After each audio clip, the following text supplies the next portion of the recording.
तो आज है डे 7 और कल हमने किया था डे 6 में उत्तराखंड में गोरखा शासन के एमसीक्यूज हमने क्लियर किए थे। आज है इसी लेसन का डे 2।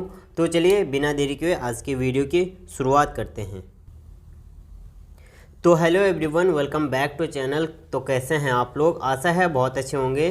तो चलिए आज की नई क्लास की शुरुआत करते हैं और आज हम कवर करने वाले हैं उत्तराखंड में गोरखा शासन, यानी इस उत्तराखंड में गोरखा शासन से रिलेटेड आज हम एमसीक्यूज क्लियर करेंगे। तो चलिए शुरू करते हैं। और यूकेपीएससी के जो कंप्लीट नोट्स हैं उन सभी को मैं आपको इस सीरीज़ में पढ़ाऊँगा। और ये जो एमसीक्यूज हैं वो हैं आपके उत्तराखंड के जितने भी एग्ज़ाम्स होते हैं यूके से रिलेटेड या यूकेपीएससी से रिलेटेड, तो आप उनको यूज़ कर सकते हैं। और यदि आप इस पीडीएफ को लेना चाहते हैं तो डिस्क्रिप्शन बॉक्स और फर्स्ट कमेंट में व्हाट्सएप ग्रुप लिंक आपको मिल जाएगा, आप वहां से ज्वाइन कर सकते हैं।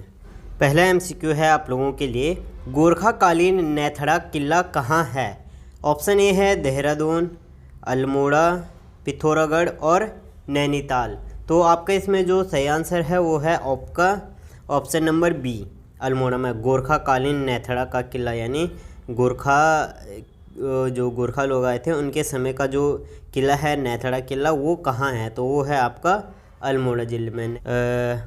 नैथड़ा किला यह अल्मोड़ा जनपद में स्थित है, रामनगर गनाई के पास, और इसके मार्ग मासी के समीप स्थित है। इसे गोरखाकालीन माना जाता है, यानी गोरखाकालीन नैथड़ा का किला। अगला एमसीक्यू है, कुमाऊं का चाणक्य किसे कहा जाता है? ऑप्शन है बद्रीदत्त पांडे, हर्ष गोपाल, कालू मेहरा, हर्षदेव जोशी। तो आपके इसमें जो सही आंसर है वो है आपका option number D, Harshadeva Joshi. Kumaon का चाणक्य कहा जाता है हर्षदेव जोशी को। और इन्हें ना कुमाऊं के इतिहास में आप कह सकते हैं कि कूट राजनीतिज्ञ, कुमाऊं का चाणक्य आदि कई नामों से इन्हें जानते हैं।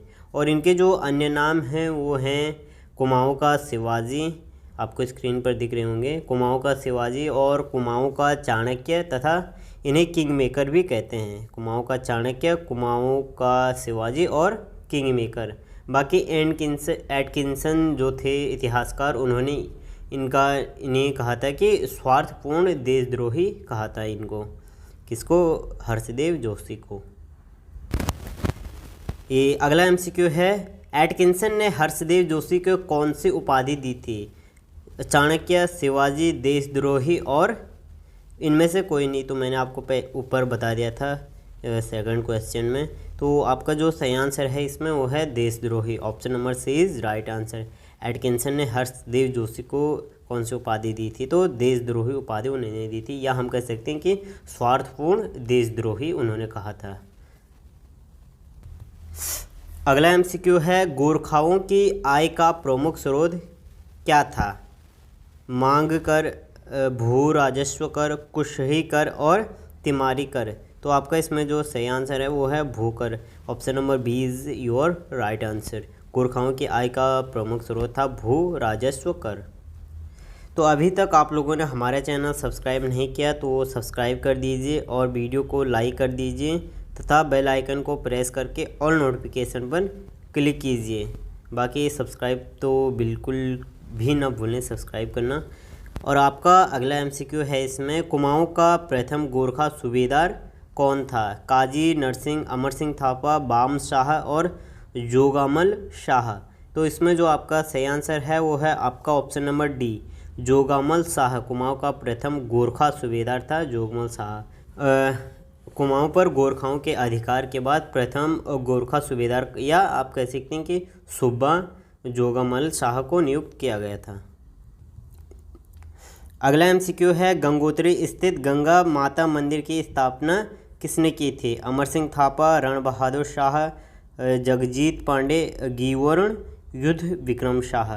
तो आपका इसमें जो सही आंसर है वो है आपका option number A, Amar Singh Thapa. Gangotri में स्थित जो गंगा माता मंदिर है उसकी स्थापना अमर सिंह थापा जी ने की थी। अगला एमसीक्यू है, पुंगड़ी कर था एक प्रकार का, भूमि कर, संपत्ति कर, उत्सव कर, इनमें से कोई नहीं। तो आपका जो सही आंसर है वो है आपका ऑप्शन नंबर ए, भूमिकर। पुंगड़ी कर था एक प्रकार का भूमिकर। आप लोगों ने वैसे पुंगड़ा या पुंगड़ी सुना होगा, आप यदि उत्तराखंड से हैं या आउट ऑफ उत्तराखंड से हैं तो आपने नहीं सुना होगा यदि आप आउट ऑफ उत्तराखंड से हैं। वैसे ज़्यादातर लोग उत्तराखंड से होंगे या गढ़वाल क्षेत्र से होंगे। पुंगड़ी पुंगड़ी हम कहते थे खेतों को, पुंगड़ी या पुंगड़ा, ये एक गढ़वाली शब्द है और गढ़वाली के साथ साथ उत्तराखंड का शब्द है। खेतों को कहा जाता था पुंगड़ी।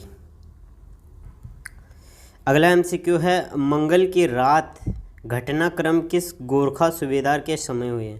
मंगल की रात घटनाक्रम तो काजी नरसिंह, अमर सिंह थापा, बाम शाह और जोगामल शाह। आपका जो सही आंसर है वो है काजी नरसिंह। मंगल की रात घटनाक्रम, इसके बारे में ज़्यादा लेख और टिप्पणी तो अपने पास है नहीं, मैं ज़रूर इसके बारे में एक वीडियो बनाऊंगा। अगला एमसीक्यू है, नेपाल सरकार ने काजी की उपाधि किसे प्रदान की? आपका ऑप्शन ए है काजी नरसिंह, अमर सिंह थापा, बाम शाह और जोगामल शाह। तो आपका इसमें जो सही आंसर है वो है आपका option number B, Amar Singh Thapa. Nepal सरकार ने काजी की उपाधि अमर सिंह थापा को प्रदान की थी। और हम चलते हैं अगले एमसीक्यू। अगला एमसीक्यू है, किसानों को तकावी ऋण किस गोरखा सूबेदार ने दिया था? ऑप्शन दिए हैं अमर सिंह थापा, हस्तीदल चतुरिया, जगजीत पांडे और रणजोर थापा। तो आपका इसमें जो सही आंसर है वो है आपका ऑप्शन नंबर बी, हस्तीदल चतुरिया। ये चतुरिया है या चौतरिया आप कह सकते हैं। किसानों को तकावी ऋण हस्तीदल चौतरिया ने दिया था। और इसके बारे में जो थोड़ी सी एक छोटी सी डेफिनेशन है तकावी ऋण से, तो इसका अर्थ है कि वह धन जो जमींदार या राजा या आप कह सकते हैं कि सरकार की ओर से गरीब खेतिहारों को खेती के औजार बनवाने या बीज खरीदने या हम कह सकते हैं कि कुएं आदि बनवाने के लिए अथवा किसी विशेष संकट से पार करने के लिए ऋण के रूप में दिया जाता है, और उसे क्या कहते हैं आपका तकावी ऋण। अगला एमसीक्यू है, कुमाऊं व गढ़वाल का अंतिम सूबेदार कौन था? अजब सिंह थापा, अमर सिंह थापा, बाम शाह और जोगामल शाह। आपका जो सही आंसर है वो है आपका option number C, Bam Shah. Kumaon और गढ़वाल का जो अंतिम सूबेदार था वो था बाम शाह। अगला एमसीक्यू है, गढ़वाल का वह कौन सा शासक था जिसने गोरखाओं से युद्ध लड़ने के लिए अपना राज सिंहासन बेच डाला? तो आपका जो सही आंसर है वो है Pradyumna Shah. Option number B आपका इसमें सही आंसर है। प्रद्युम्न शाह गढ़वाल का एक शासक था और इसी ने गोरखाओं से जब युद्ध किया था तो उसने युद्ध के लिए अपना राज सिंहासन भी बेच दिया था। अगला एमसीक्यू है, कपड़ों पर लगने वाला कर था। तो कपड़ों पे जो कर लगता था या मोह कर, अधनी, दफ्ती कर, तान कर और सायर कर। तो आपका जो इसमें सही आंसर है वो है तान कर। कपड़ों पर लगने वाला कर था तान कर। अगला एमसीक्यू है, स्वामी निर्गुणानंद किस नेपाली राजा का नाम था? तो वो था रण Bahadur Shah. Option number B आपका सही आंसर है। स्वामी निर्गुणानंद और रण बहादुर शाह एक ही व्यक्ति थे, ये दूसरा नाम है। अगला एमसीक्यू है, मौलाराम ने दानवीर कर्ण की उपाधि किस नेपाली सूबेदार को दी थी? आपका इसमें जो सही आंसर है वो है रणजोर थापा। ऑप्शन नंबर डी आपका इसमें सही आंसर है, रणजोर थापा। अगला एमसीक्यू है, विचारी व अविचारी पदों का सृजन किस गोरखा सूबेदार ने किया था? तो आपका इसमें जो सही आंसर है वो है रणजोर थापा। अगला एमसीक्यू है, प्रति परिवार से लिया जाने वाला कर था। तो वो था मोह कर। प्रति परिवार से एक कर लिया जाता था, वो था मोह कर। आप कह सकते हैं इसको टैक्स। अगला एमसीक्यू है, गढ़वाल पर गोरखा सेना का अंतिम युद्ध किस नाम से जाना जाता है? आपका है चमुआ युद्ध, बाड़ाहाट युद्ध, खुड़बुड़ा युद्ध, लंगूरगढ़ युद्ध। तो आपका जो सही आंसर है वो है खुड़बुड़ा युद्ध। गढ़वाल पर गोरखा सेना का अंतिम युद्ध हुआ था आपका खुड़बुड़ा युद्ध। अगला एमसीक्यू है, मरु कर किससे लिया जाता था? संपत्ति छिपाने वाले से, पुत्रहीन व्यक्ति से, ब्राह्मणों से या पशुचारकों से। तो आपका जो इसमें सही आंसर है वो है ऑप्शन नंबर बी, पुत्रहीन व्यक्ति से मरो कर लिया जाता था। अगला एमसीक्यू है, अंग्रेज़ों व गोरखाओं के मध्य संगोली की संधि कब हुई थी? तो आपका इसमें जो सही आंसर है वो है आपका ऑप्शन नंबर बी, 1816। अंग्रेज़ों व गोरखाओं के मध्य संगोली की संधि हुई थी 1816 ईस्वी में। और ये था हमारा लास्ट एमसीक्यूज़। तो दोस्तों, यदि आप हमारा कार्य पसंद करते हैं, आप हमारे वीडियोस पसंद करते हैं, तो आप हमें सपोर्ट कर सकते हैं। You can support us and our work. तो दोस्तों, मुझे आशा है कि आपको Uttarakhand GK MCQs in Hindi के यह वीडियो पसंद आई है। यदि आपको बेस्ट नोट ट्यूटोरियल का कंटेंट पसंद आता है तो आप इसे सोशल मीडिया पर शेयर कर सकते हैं, यानी आपके फेसबुक, व्हाट्सएप और इंस्टाग्राम पे आप इन्हें शेयर कर सकते हैं। बाकी जितने भी आपके दोस्त हैं जो उत्तराखंड एग्ज़ाम की तैयारी कर रहे हैं, उनके साथ आप शेयर ज़रूर करें।